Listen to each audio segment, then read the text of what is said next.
Hello and welcome to On the Wrist. Today I have the Accutron DNA series to show you. Accutron is a brand that is historic for bringing forward the tuning fork technology into watches and is responsible for the first commercially successful electric watch in history. This watch carries the next generation of that technology with a totally smooth sweeping seconds hand as well as a totally proprietary movement powered by electrostatic energy.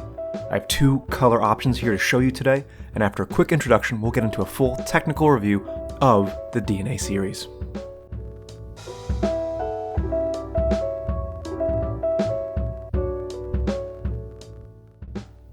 I'm here today at Royal Jewelers in Andover, Massachusetts. Royal Jewelers is the location where I purchased my Tudor Black Bay 58 as well as my Oris Big Crown Pointer Date.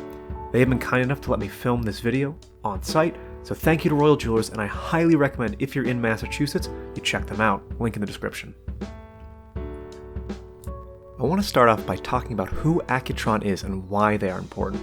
Accutron is an iconic brand that developed the first commercially successful electric watch, which also stepped away from using a balance and balance spring and instead used an oscillating tuning fork as a way to regulate time. The name Accutron is actually a contraction of accuracy through electronics. These watches were the precursor to quartz watches, and the first Accutron was released in October of 1960. This was arguably the biggest technological development for watchmaking in the 300 years prior, as it was a fundamental shift away from a balance spring to a watch with transistors and a printed circuit board. It was a completely novel way to keep time. Based around a tuning fork that oscillates 360 times per second, these historic watches had an appearance of a completely smooth second-hand sweep since the hand was moving in discrete increments of 360 times per second. These watches had a distinctive hum at 360 Hz, making them visibly, technically, and audibly different than anything before them. Flash forwards to today, the Accutron DNA and Spaceview are a revitalization of that brand and were released in 2020. The Accutron DNA is powered by the next generation of that movement and again is a massive innovation in watchmaking. The proprietary electrostatic movement is powered by, as it sounds, electrostatic energy, and in a completely amazing feat of engineering has a 100% fluid sweeping seconds hand. There is no incremental stepping like the original movement, and instead this watch captures beauty in pure, uninterrupted motion. As a very brief overview of the movement, there are three key elements I want to call your attention to. First are the electrostatic generators in the bottom portion of the dial that convert movement into stored energy. These are attached through gears to a rotor in the watch, much like the way an automatic is powered, which causes them to spin and generate electrostatic energy. The second is the electrostatic turbine motor in the upper left portion of the dial that's used to drive the completely smooth sweep motion of the seconds hand. And third is not actually visible on the dial, but is the power storage system in the upper right portion of the dial. This can store upwards of 10 years of power, which is in part thanks to the power-saving modes, which I'll talk about in a minute. I'll put a link in the description to a video with further details on the movement for those interested, but overall this watch is a true feat of engineering, and the Accutron brand continues to make truly unique contributions to watchmaking. Now I want to go over some of the design details of this watch as far as the visual aspects. So you notice there I'm trying to shake the watch just a little bit to get the electrostatic generators going. You can see they move fairly easily with any little bit of motion. But what I want to draw your attention to visually, aside from that absolutely gorgeous fluid sweeping seconds hand, is the vertical grains you see on all the metal pieces. You'll notice that there's several different colors of steel on the dial. There's the grayish color far back, there's the black sort of bridge with the Accutron logo that comes down to hold the stainless steel bridges that hold the jewels for the turbines and motors. And just look at that vertical grain. It catches the light so beautifully in so many ways, and notice that on each edge of those pieces is chamfered and has an absolute mirror polish shine. The strap is a beautiful rubber solid strap. You can see the different colors with the rose gold here. It's stainless steel coated, and it has this wonderful clasp at the end that makes it clip in so nicely. If we come over to the green version, you'll notice the differences are the coloring of the steel is ever so slightly different, and with the green outer indices, it actually pops a lot more on this color version, the differences in the metals. But just look at how the light catches the mirror edge on all those facets of the watch. Absolutely stunning dial execution and something that catches the eye no matter how far away you are from it. Now let's talk about some of the more conventional specs. I'll pull up the technical specs on the side here. The diameter is 45.1 millimeters, so fairly large. Thickness is 15.6 millimeters thick. This is due to the proprietary movement.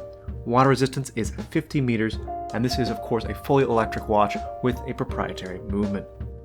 The accuracy is plus or minus 5 seconds per month, and there are several color options shown here.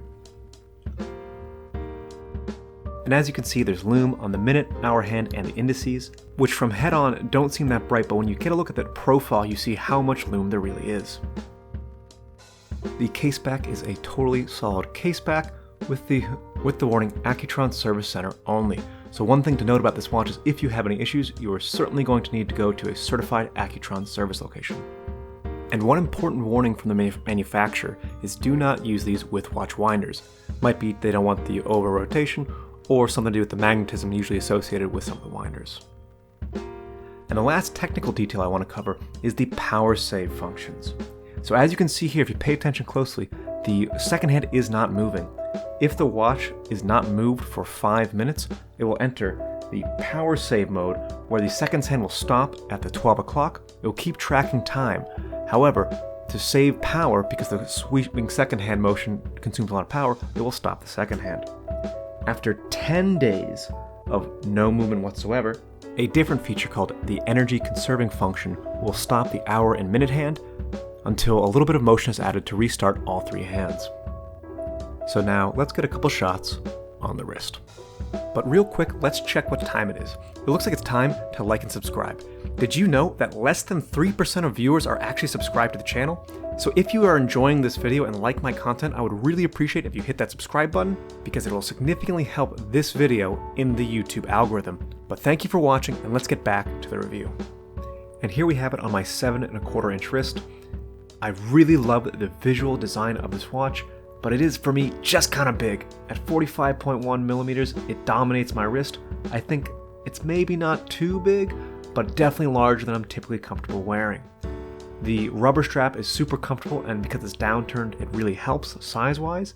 And I'm at about halfway on the strap, so there's flexibility to go larger or smaller. And here we have the green color. To me, this looks like a much more scientific instrument with that almost printed circuit board green shade around the edge. What's really nice about this version is the color of the bridges and parts of the movement pop much more than the darker shade on the black and rose gold version. So this one has a bunch of unique aesthetic perspectives that I think catch the light nicely. And if you're into more of the science element, this might be a good color choice for you. And something else worth mentioning is that if you don't like this more sport watch feel that the DNA version has, there is a model called the Space View, which has the same proprietary movement, however has regular lugs for regular straps, is slightly smaller, and has a little bit visual difference with some of the color options. It is a little more expensive, but the Space View is an alternative option with this same great movement. Now let's get back to the DNA. So now let's talk MSRP and value. MSRP of the DNA series is $3,300 per watch. That puts this squarely into the luxury watch category, and so we have to look at it at a bit of a different scale. So the only comparison I would be able to draw between a different brand, because the movement of this watch is so proprietary and so unique, is Grand Seiko.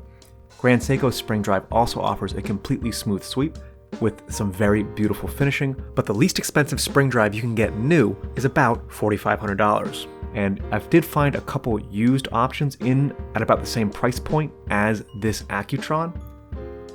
But I think in terms of what you're getting for the cost, it's kind of incredible to get this sort of proprietary, totally unique movement with a completely fluid sweep for this price point. I think compared to brands like Tudor, Tag Heuer, Oris, this is very well priced because it's a totally in-house proprietary movement. This watch is unique compared to everything else I've seen in my watch collecting history. The real question will be, is it too big? That is my only fault for this watch, is it is fairly large at the 45 millimeters in diameter, and so I wish it was a little smaller, and it is a bit of a downside that the integrated rubber strap can't be swapped out for something else. But I think the visual element of all these watches is excellent. It is a beautiful proprietary movement that is unlike anything else I've seen, and cost for the feature set feels quite good in the luxury watch space. But let me know down in the comments below, what do you think of this movement? What do you think of this price point? Is this something you can see yourself wearing? Leave a comment down below, I'd love to hear what you think. This has been all for me today. This is On The Wrist. Thank you for watching.